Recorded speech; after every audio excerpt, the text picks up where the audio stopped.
एक अंधेरी सीलन भरी गुफा में सुधा एक बड़ी सी चट्टान के सामने बैठी हुई थी। उसके पूरे चेहरे और कपड़ों पर राख ही राख लिपटी हुई दिखाई दे रही थी। सुधा की आंखों की पुतलियां पूरी तरह से पलट चुकी थी। उसे देखकर स्पष्ट समझ आता था कि वो किसी शक्ति के प्रभाव में है। सुधा के हाथ, पैर और गर्दन की हड्डियां कट-कट की आवाज के साथ मुड़ते ही जा रहे थे और सुधा दर्द से बुरी तरह बिलख रही थी। दर्द जब बर्दाश्त से बाहर हो गया तो सुधा वहीं जमीन पर जा गिरती है और अपने होश खो बैठती है। रात घिर आई थी। राघव अपने कमरे में बिस्तर पर सोया हुआ था। देर रात गए बंद आंखों से उसे एक सपना दिखाई देता है। एक गोरी, सुंदर और लंबे बालों वाली महिला के ऊपर अचानक कुछ गांव के लोग हमला कर देते हैं। डायन है ये, कोई भी इसकी आंखों में मत देखना। जल्दी से आग जलाओ इसे और इस कमरे के बाहर सिंदूर से रेखा खींचकर चलो यहाँ से। डायन हमारी उम्मीद से कहीं ज्यादा खतरनाक और शक्तिशाली होती हैं। उसकी नजर पड़ी तो इस गांव में कोई नहीं बचेगा।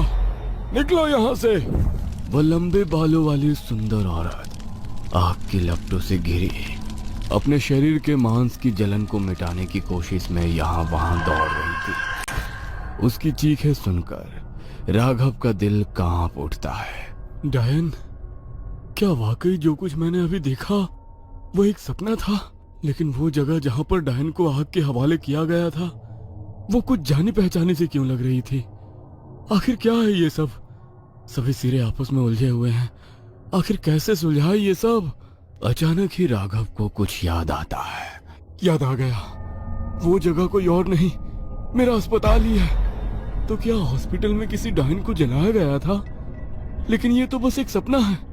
क्या सच है क्या सपना, कुछ समझ में नहीं आता। उस दिन सुधा भी तो कुछ ऐसा ही बोल रही थी ना कि उसने मेरे कैबिन के बाहर किसी डरावनी औरत को खड़े देखा और कमरा नंबर 9 से उसे किसी के रोने चीखने की आवाजें भी सुनाई पड़ी थी। हाँ, बिल्कुल सही। सपने में भी तो मैंने उसी कमरे में उस औरत को जलते हुए देखा था। राघव की आंखों से अब नींद कोसों दूर चली गई थी। उसने टाइम देखने के लिए अपना मोबाइल उठाया।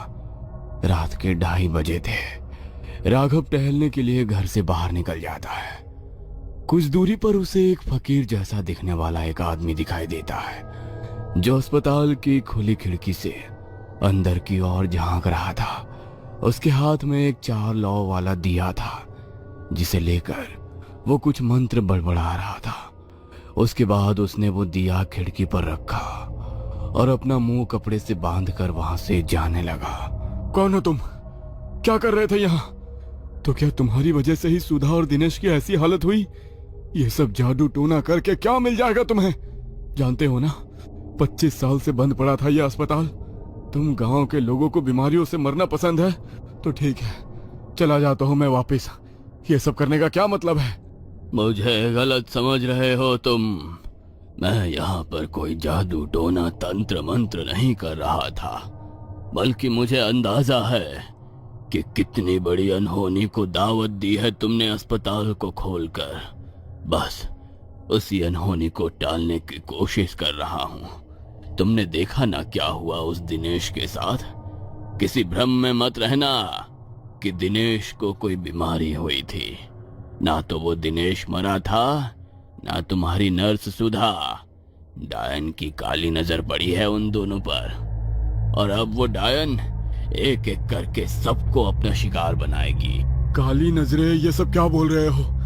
अपनी करतूत को छिपाने के लिए बातों का रुख अलग दिशा में मोड़ रहे हो। तुम्हें क्या लगता है मुझे समझ नहीं आ रहा कि तुम क्या करने की कोशिश कर रहे हो? देखो बाबू, तुम शहरी हो, ऊपर से पढ़े लिखे डॉक्टर।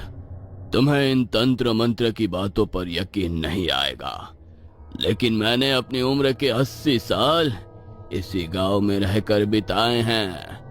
मैं अच्छी तरह जानता हूँ यह कोई सामान्य अस्पताल नहीं है। डायन की